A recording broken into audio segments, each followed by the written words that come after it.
नमस्कार दोस्तों। आज का टॉपिक काफ़ी इंटरेस्टिंग रहने वाला है क्योंकि आज हम यूपीएससी एस्पिरेंट्स के लिए एक बहुत महत्वपूर्ण चर्चा करने जा रहे हैं जिसका नाम है 8+8+8 स्ट्रैटेजी। दोस्तों, आपको पता होना चाहिए कि जब भी कोई बच्चा यूपीएससी की तैयारी करने जाता है तो उसके दिमाग में कई सारे सवाल होते हैं। इनमें से सबसे महत्वपूर्ण सवाल होता है कि उसको डेली बेसिस में कितने घंटे पढ़ना है। कई लोग उसको सजेस्ट करते हैं कि तुम्हें कम से कम 12 घंटे पढ़ना पड़ेगा और एक आम कहावत है, एक आम प्रचलन है यूपीएससी के लिए 18 घंटे पढ़ना होता है। तो आज हम इस मिथ को एक्सप्लोर करेंगे कि क्या वाकई में यूपीएससी निकालने के लिए 18 घंटे पढ़ना जरूरी है या फिर हमारा एक सिस्टमैटिक रूटीन होना चाहिए जिसके माध्यम से हम अपनी स्टडी और लाइफ दोनों को बैलेंस कर सकें। इसलिए इस लेक्चर का हमने जो नाम रखा है वो है 8+8+8 स्ट्रैटेजी। तो जानते हैं इनमें 8-8-8 का मतलब क्या है। दोस्तों, सबसे पहले हम देखते हैं कि हमारे जीवन के महत्वपूर्ण घटक क्या हैं। आप जब भी कोई भी दिन विशेष में अपने बारे में सोचते होंगे तो सबसे पहले आपके दिमाग में ख्याल आता होगा कि आज के मेरे महत्वपूर्ण कार्य क्या हैं। दूसरा, आज मेरा रूटीन क्या होना चाहिए। तीसरा, आज के दिन मैं ऐसा क्या करूंगा जिससे मेरा पूरा दिन अच्छा निकले। एक यूपीएससी एस्पिरेंट को अपना दिन अच्छा बिताने के लिए सबसे महत्वपूर्ण घटक है कि उसको 8 घंटे नियमित पढ़ना जरूरी है। 8 घंटे का फैक्टर इसलिए हमने यहाँ पर क्रिएट किया है क्योंकि एक एस्पिरेंट मैक्सिमम कितना कंसंट्रेट कर सकता है, मैक्सिमम कितना फोकस कर सकता है। क्यों? क्योंकि यदि हम उसको सजेस्ट करें कि आप 15 घंटे पढ़िए, 16 घंटे पढ़िए, तो उसके अदर जो साइकिल्स हैं लाइफ के वो डिस्टर्ब हो सकते हैं, जिसकी वजह से उसका रूटीन भी डिस्टर्ब हो सकता है। फॉर एग्जाम्पल, एक स्टूडेंट एक दिन में 16 घंटे पढ़ाई करेगा तो ऑब्वियसली अदर एक्टिविटीज के लिए वो टाइम स्पेंड नहीं कर पाएगा, जिससे हो सकता है कि दूसरी चीजें आगे जाकर उसके लाइफ को निगेटिवली इंपैक्ट करें। इसलिए 8 घंटे की पढ़ाई, 8 घंटे का सोना और 8 घंटे, ये सबसे बड़ा क्वेश्चन मार्क है कि रिमेनिंग 8 आवर्स हमको क्या करना है। तो यहां पर एक एक फैक्टर्स को हम बहुत अच्छी तरीके से डिस्कस करने जा रहे हैं। तो सबसे पहले देखेंगे 8 घंटे की पढ़ाई, इसको डिटेल में एक्सप्लोर करते हैं। तो 8 घंटे की पढ़ाई का मतलब यहां पर क्या है, इसको देख लेते हैं। देखिए, ये एक अलग क्वेश्चन होगा कि 8 घंटे की पढ़ाई में हमको क्या पढ़ना है, लेकिन 8 घंटे की पढ़ाई को यदि हम 8 आवर्स ऑफ स्टडी को हम यदि 2-2 घंटे के 4 सेशंस में डिवाइड करें तो एक एस्पिरेंट इससे मैक्सिमम प्रोडक्टिविटी हासिल कर सकता है।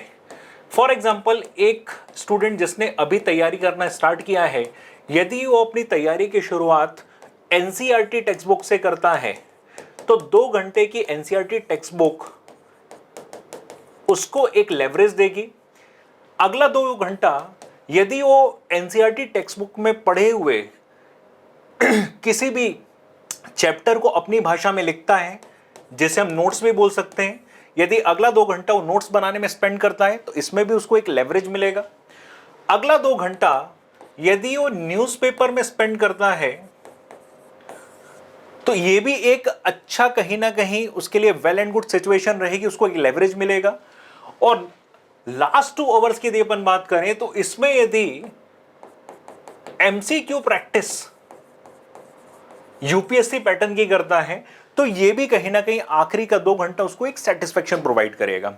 ये एक बेसिक एग्जांपल है, जरूरी नहीं आप यही फॉलो करेंगे, लेकिन 8 घंटे का स्टडी शेड्यूल किस तरीके से होना चाहिए उसका एक मैंने बेसिक एग्जांपल दे दिया। और ये डिपेंड करेगा कि यूपीएससी प्रिपरेशन में क्या आप बिगिनर हो, क्या आप इंटरमीडिएटरी हो या आप एडवांस लेवल में। यहां मैं मान के चल रहा हूं कि एक एस्पिरेंट अभी बिगिनर लेवल पर जिसने सोचा ही है कि उसको यूपीएससी की प्रिपरेशन किस हिसाब से करनी है।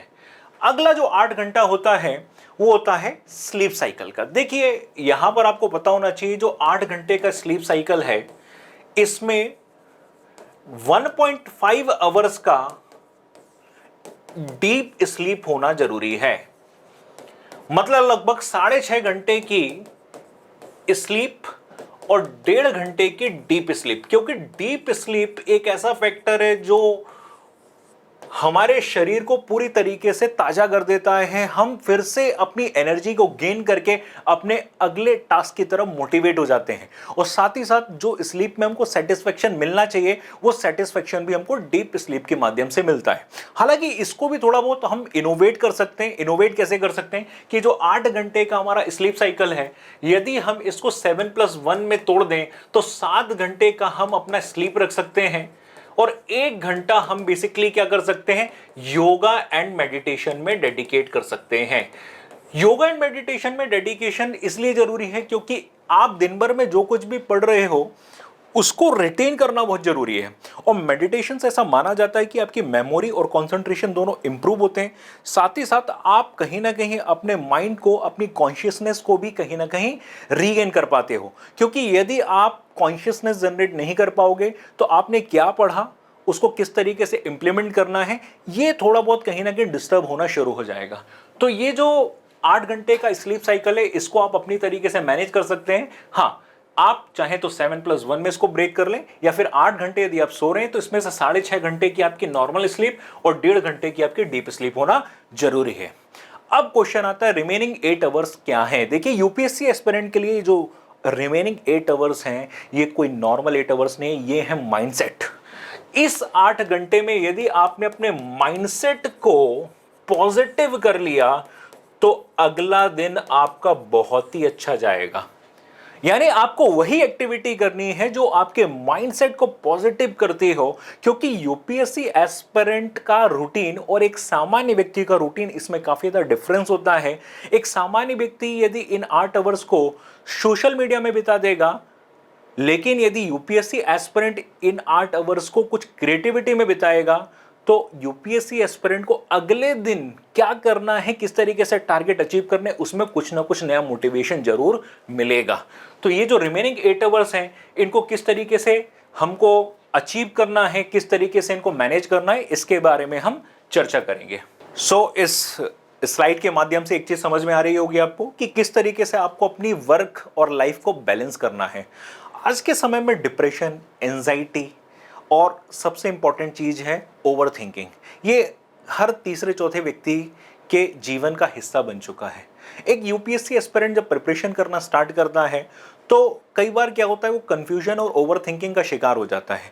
ओवर थिंकिंग हमारी एनर्जी को कंज्यूम करती है और आगे जाकर जिस काम के लिए हमको 40 to 45 मिनट्स लग रहे थे, उसमें 4 से 5 घंटे तक लग जाते हैं। फॉर एग्जाम्पल, यदि आप ओवर थिंकिंग पैटर्न को ब्रेक नहीं कर पा रहे हो तो आप एक चैप्टर में उलझ जाओगे और हो सकता है कि उस चैप्टर को खत्म करने में आपका एक दिन लग जाए, जो कहीं ना कहीं आपकी प्रिपरेशन को निगेटिवली इंपैक्ट करेगा। तो इसलिए कहा जाता है कि आज के समय में हमको अपनी study, that is our work, और हमारी लाइफ को बैलेंस करना जरूरी है। और एक बहुत बड़ा मिथ है, कई बार हमको क्या लगता है कि जब हम यूपीएससी की प्रिपरेशन करेंगे तो हम सोसाइटी से आइसोलेट हो जाएंगे, कट जाएंगे। हमको सोसाइटी से आइसोलेट नहीं होना है, क्योंकि आपको काम भी सोसाइटी के लिए करना है। तो जब तक आपको सोसाइटी के बारे में जानकारी नहीं होगी, सोसाइटी की प्रॉब्लम्स क्या है, क्योंकि जब आप एडमिनिस्ट्रेटिव ऑफिसर बनोगे, जब आप ब्यूरोक्रेसी में जाओगे, तो आपके लिए सबसे बड़ा चैलेंज ही प्रॉब्लम सॉल्विंग होना है। और प्रॉब्लम सॉल्विंग के लिए सोसाइटी के साथ इंटरेक्शन जरूरी है। इसलिए आपको अपनी स्टडी और वर्क, आपकी लाइफ, दोनों को साथ में रखकर बैलेंस करना जरूरी है।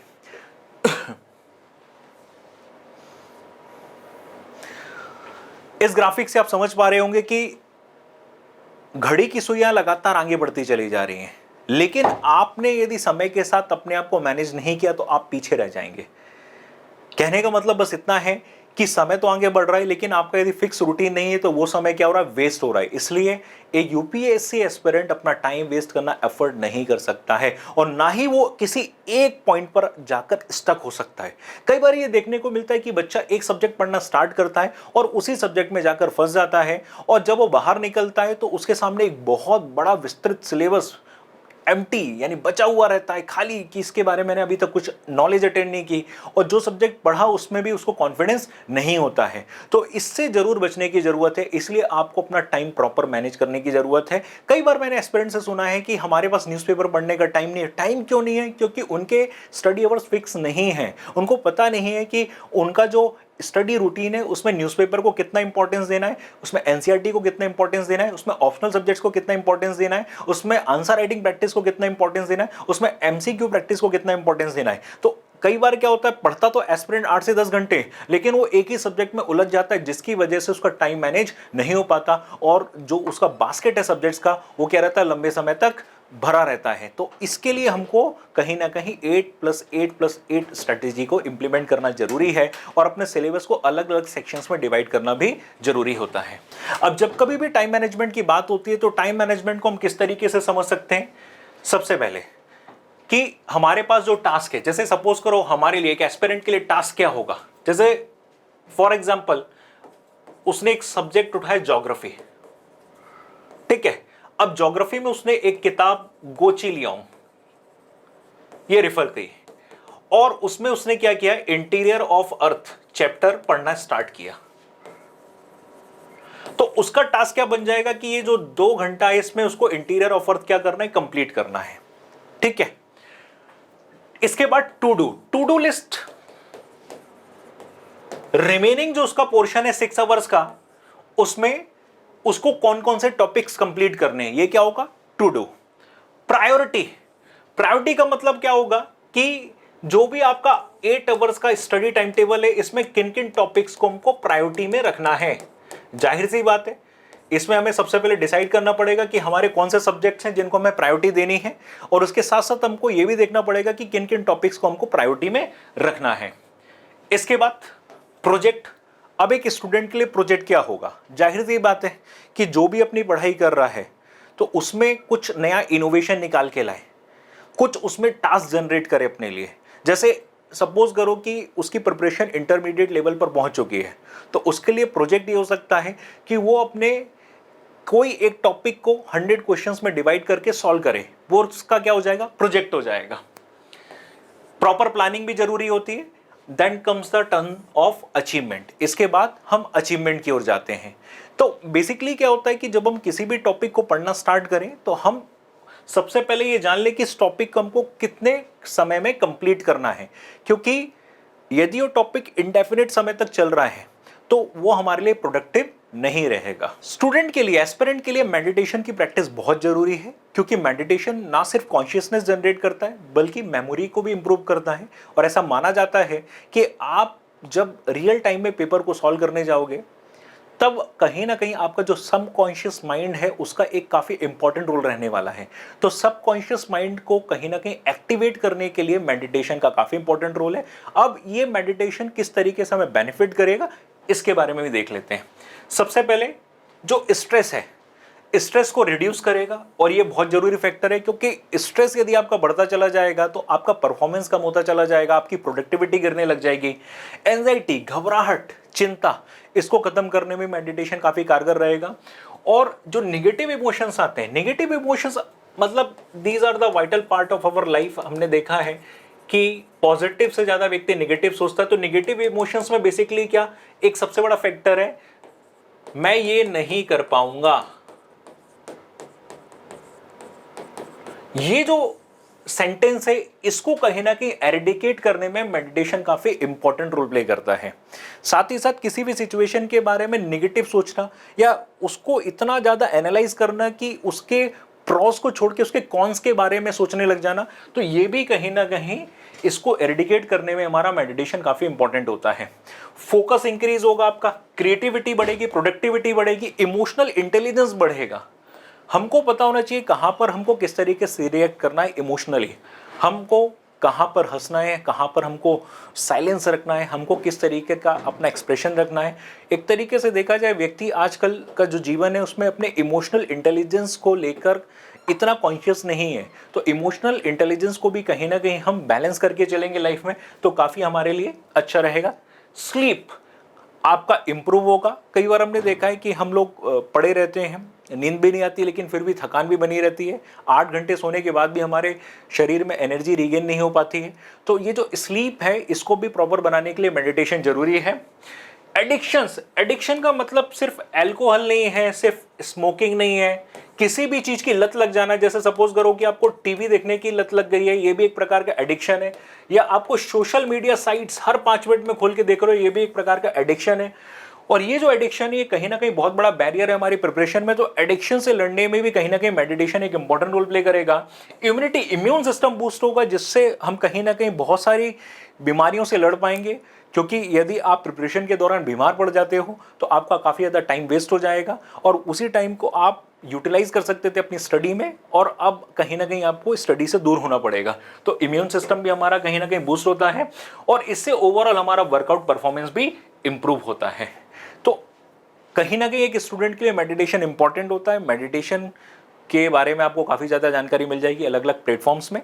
आगे बढ़ते हैं। अब यहां पर जो लास्ट 8 आवर है इस पर हम फोकस करेंगे। सामान्य तौर पर आपने देखा होगा अलग अलग वीडियोस में कि जो लास्ट 8 आवर है उसको अलग अलग 3F 3H और 3S में बांट दिया गया है, लेकिन यूपीएससी एस्पिरेंट के लिए लास्ट 8 आवर माइंडसेट ट्रेनिंग का आवर है। यानी इसमें हमको अपने माइंडसेट को कुछ इस तरीके से ट्रेन करना है कि हम अपने आउटपुट को एनहांस कर सकें, हम अपने हार्डवर्क को उस लेवल पर ले जाएं कि हमको इससे कहीं ना कहीं अपने परफॉर्मेंस में इंक्रीमेंट देखने को मिले। अब यहां पर हम लास्ट 8 आवर को यूपीएससी एस्पिरेंट के लिए कैसा होना चाहिए इसके बारे में डिस्कस करेंगे। द लास्ट 8 आवर, अब देखिए ये जो लास्ट 8 आवर है इसको चाहो तो आप 4 सेक्शंस में डिवाइड कर सकते हो और ये सेक्शन आपके 2-2 आवर्स के हो जाएंगे।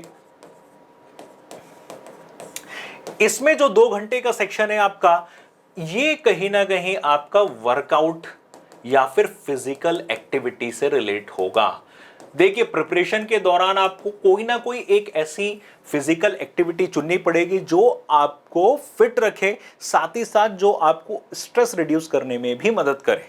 क्योंकि कई बार आपने देखा है कि जब लंबे समय तक हम फिजिकल एक्टिविटी नहीं करते तो हमारे शरीर में कार्बोहाइड्रेट्स की वजह से या अन्य फैटी एसिड्स इनकी वजह से हमारा वेट गेन होने लगता है, जो हमारी प्रोडक्टिविटी को कम करता है। तो यदि कोई एस्पिरेंट है तो चाहे तो वो जिम ज्वाइन कर सकता है, या फिर वो रनिंग कर सकता है, या जॉगिंग कर सकता है, या साइकिलिंग कर सकता है, जिसको भी, या फिर कोई एक स्पोर्ट्स को भी वो खेल सकता है, जिसको भी वो एंजॉय कर रहा हो। तो 2 घंटे कहीं ना कहीं आपको अपनी एक फिजिकल एक्टिविटी को देना जरूरी है। इन 2 घंटों को आप चाहो तो सुबह और शाम में डिवाइड कर सकते हो, एक एक घंटा। ठीक है, अगला जो 2 घंटा है इसमें आपको अपनी रीडिंग स्किल्स को एनहेंस करना जरूरी है। रीडिंग स्किल्स को एनहेंस करने के लिए चाहें तो हम किसी एक नॉवेल को पढ़ सकते हैं। वो नॉवेल किसी भी सब्जेक्ट से रिलेट हो सकता है, या फिर हम चाहें तो करंट इश्यूज की अलग अलग मैगजीन्स आती हैं, उन मैगजीन्स को हम पढ़ सकते हैं, जिससे हमारा कहीं ना कहीं जीएस नॉलेज भी साउंड बनेगा। और हम चाहें तो हम बेसिकली क्या कर सकते हैं, जो एडिटोरियल्स होते हैं न्यूज़पेपर के उनको भी लाइन अप कर सकते हैं 2 आवर में। तो रीडिंग स्किल्स के लिए हमको ये 2 घंटा डिवोट करना पड़ेगा। इससे हमारे पास किसी भी सब्जेक्ट से रिलेटेड अच्छी साउंड नॉलेज भी आएगी और साथ ही साथ हम एट ए टाइम बहुत सारे पॉइंट्स को अपनी मेमोरी में या सबकॉन्शियस माइंड में कलेक्ट भी करना स्टार्ट कर देंगे। अगला जो 2 घंटा है ये हम डेडिकेट कर सकते हैं अपने हेल्थ में, that is health and food. इसमें हम प्रॉपर अपना न्यूट्रिशन, अपनी डाइट इनको फॉलो कर सकते हैं, क्योंकि ये भी बहुत ज़रूरी है। क्योंकि ये एक दिन की एक्टिविटी नहीं है, एक दिन की एक्सरसाइज नहीं है, इसमें 1, 2, 3, 4 साल तक का समय लगता है यूपीएससी निकालने में। ठीक है, आइडियली हम देखें तो 1 साल के समय की हम चर्चा कर रहे हैं। तो इसमें हम अपना हेल्थ, फूड, हाइजीन ये सब इंक्लूड कर लेते हैं 2 घंटे में। और ये जो रिमेनिंग 2 आवर्स है ये बहुत क्रूशियल होते हैं। ये होता है हमारा रिवीजन, दिन भर में जो कुछ भी आपने किया है। जैसे फॉर एग्जांपल 8 घंटे की आपने पढ़ाई की है, स्टडी आवर्स थे आपके, यहाँ 2 घंटे आपने रीडिंग एक्टिविटी में डिवोट किया, और जब रीडिंग में आपकी कमांड बन जाएगी तो ये 2 घंटा आप डेडिकेट कर सकते हो अपना राइटिंग में भी। तो अब यहाँ पर जो दिन भर भी आपने जो कुछ भी आपने पढ़ा है, 2 घंटे बिल्कुल आपको शांत चित्त बैठकर बिल्कुल सोचना है उसके बारे में, उसको रिवाइज करना है। आप चाहो तो फ्लो चार्ट्स बना सकते हो, आप चाहो तो ग्राफिक्स के माध्यम से रिवाइज कर सकते हो, आप शॉर्ट नोट्स बना सकते हो। यूपीएससी एस्पिरेंट के लिए पॉजिटिव माइंडसेट का होना बहुत जरूरी है। अब माइंडसेट को पॉजिटिव करने के क्या क्या फायदे हैं उसको हम समझ लेते हैं। देखिए, एक जो पॉजिटिव माइंडसेट होता है वो कहीं ना कहीं व्यक्ति को खुश रखता है। दूसरा, व्यक्ति यानी एस्पिरेंट हमारा हमेशा मोटिवेट रहेगा, एंटरप्राइजिंग रहेगा, इमेजिनेशन उसकी बढ़ेगी, ऑप्टिमिस्टिक रहेगा, डिटरमाइंड रहेगा, ओवरऑल वो स्ट्रांग रहेगा और हमेशा इनकरेज फील करेगा। अब पॉजिटिव माइंडसेट एक इतना इंपॉर्टेंट फैक्टर हो जाता है कि ये एक अपने आप में प्रैक्टिस है, ये अपने आप में एक एक्सरसाइज है। क्योंकि आज जिस वर्ल्ड में आप जी रहे हो उसमें अलग अलग तरीके के, और एक कहते हैं ना निगेटिविटी बिकता है, तो अखबार से लेके आपको हर जगह समाज में निगेटिविटी ही मिलेगा। अब आप पर डिपेंड करता है कि आप किस तरीके के इमोशंस को अपने अंदर जाने दोगे। या तो आप नेगेटिव इमोशंस को अपने अंदर जाने दो, जिसकी वजह से आपका ओवरऑल जो भी शेड्यूल है पूरा डिस्टर्ब हो जाएगा, रूटीन फॉलो नहीं कर पाओगे, जिससे आपको एग्जाम में सफलता नहीं मिलेगी। या फिर आप कहीं ना कहीं फिल्टर करते जाओ ऐसे इमोशंस जो कहीं ना कहीं आपको बार बार निगेटिविटी की ओर ले जाते हैं, उनको खत्म करो और पॉजिटिव माइंडसेट। और पॉजिटिव माइंडसेट को बनाने में आपके वर्कआउट का भी काफी इंपॉर्टेंट रोल होता है। तो यदि आप अपने रूटीन को फॉलो कर रहे हो तो माइंडसेट आपका पॉजिटिव होगा ही होगा। आगे हम देखते हैं एक पॉजिटिव माइंडसेट, यदि पॉजिटिव थिंकिंग किसी में एस्पिरेंट में रहती है तो उसके अंदर मोटिवेशन हमेशा बना रहता है, उसके अंदर बिलीफ होती है, एंथुसिज्म होता है, इंस्पिरेशन होता है, हैप्पीनेस रहती है और कॉन्फिडेंस रहता है। और आपने सुना होगा एक खुश रहने वाला व्यक्ति दूसरे को भी हमेशा खुश रखता है। तो उसका ये एक तरीके से उसका जो सबकॉन्शियस माइंड है वो हमेशा नई चीजों को सीखने की ओर अग्रसित रहेगा और आगे जाकर कहीं ना कहीं उसके अंदर किसी भी टास्क को करने की क्षमता भी बढ़ेगी। और ओवरऑल इसका आउटपुट क्या निकलेगा कि विल पावर एस्पिरेंट का डे बाय डे बढ़ता चला जाएगा। और विल पावर जब बढ़ेगा तो जो टास्क होते हैं वो आसानी से कंप्लीट होने लग जाते हैं। और यदि इसको डिटेल में बात करें तो इंटीग्रिटी एक इतना इंपॉर्टेंट फैक्टर है जो कहीं ना कहीं पॉजिटिव माइंडसेट से अटेन होती है। इंटीग्रिटी का बेसिक मतलब होता है कि आप अपने एथिक्स, अपनी मॉरल वैल्यूज में स्टिक हैं, आप इनको नहीं छोड़ रहे हैं। जैसे Lal Bahadur Shastri, principles, moral values उनके इतने स्ट्रांग थे कि रेलवे मिनिस्टर बनने के बाद भी उन्होंने अपने घर के लोगों को नहीं बताया कि वो रेल मिनिस्टर हैं। क्यों? इससे उनके पास सिफारिशें आने लग जाती। अब्दुल कलाम आजाद हमेशा वो गवर्नमेंट के इतने बड़े बड़े पोस्ट में रहने के बाद भी, कॉन्स्टिट्यूशनल पावर मिलने के बाद भी हमेशा एक नॉर्मल तरीके की जिंदगी जीते रहे। तो इंटीग्रिटी ये एक इतना इंपॉर्टेंट पार्ट होता है आपके ब्यूरोक्रेटिक जीवन का कि उन आईएएस, उन आईपीएस को ज्यादा पहचान मिलती है जिनकी इंटीग्रिटी, कहते हैं ना ईमानदार आईएएस है, ईमानदार आईपीएस है। ये ईमानदार शब्द किससे जुड़ा? उसकी इंटीग्रिटी से। दूसरा एक्सेप्टेंस, आप पॉजिटिव बात कर रहे हो लेकिन जरूरी नहीं अगला आपसे पॉजिटिव बात करेगा, लेकिन फिर भी आपको उसको सुनना पड़ेगा, एक्सेप्ट करना पड़ेगा। वो यहीं से कहीं ना कहीं इंक्लूसिवनेस भी आती है, क्योंकि जब तक आप व्यक्ति को सुनोगे नहीं, आप उसके माइंडसेट को एक्सेप्ट नहीं करोगे, आप उसके थॉट्स को समझोगे नहीं, तब तक आप डिसीजन मेकिंग नहीं कर पाओगे। तो एक्सेप्टेंस भी बहुत जरूरी होता है। ऑप्टिमिज्म ये भी एक इंपॉर्टेंट कैरेक्टरिस्टिक है पॉजिटिव माइंडसेट का। इसके साथ साथ ग्रैटिट्यूड, ग्रैटिट्यूड की भावना एक ऐसी भावना जो मोटिवेट करती है कि अगला दिन आपका कैसा जाएगा। एक व्यक्ति सुबह उठेगा नकारात्मकता के साथ उठ रहा है, अरे ये करना वो करना है, आज ऐसा हो जाएगा वैसा हो जाएगा, लेकिन एक व्यक्ति उठते ईश्वर को धन्यवाद दे रहा है कि नहीं, आज का जो जीवन आपने मुझे दिया है मैं आपको धन्यवाद देता हूं। तो एक ग्रैटिट्यूडनेस है, आपके पास जो कुछ भी उसके लिए हमेशा ग्रैटिट्यूड फील करोगे। ग्रैटिट्यूड भी एक ऐसा कैरेक्टरिस्टिक है जो पॉजिटिव माइंडसेट के साथ आपको मिलता है। और माइंडफुलनेस, माइंडफुलनेस का मतलब होता है कॉन्शियसनेस, यानी जब जब आप पॉजिटिव माइंडसेट के साथ किसी भी टास्क को करते हो तो आप कॉन्शियस होते हो, आप अवेयर होते हो, और इससे कहीं ना कहीं आपका प्रोडक्शन, आपकी प्रोडक्टिविटी बढ़ती है, ओवरऑल रिजल्ट भी आपके इंक्रीज होते हैं। तो दोस्तों आज जो अंतर्राष्ट्रीय योगा दिवस है, इस पर ये जो 8+8+8 जो सीरीज है, इसको कहीं ना कहीं मैंने अच्छे से एक्सप्लेन करने की कोशिश करी और एक सैंपल मैंने आपको शेड्यूल बनाने की भी कोशिश करी है कि आप 8+8+8 को आप अपनी स्ट्रैटेजी में इंक्लूड कर सकते हैं।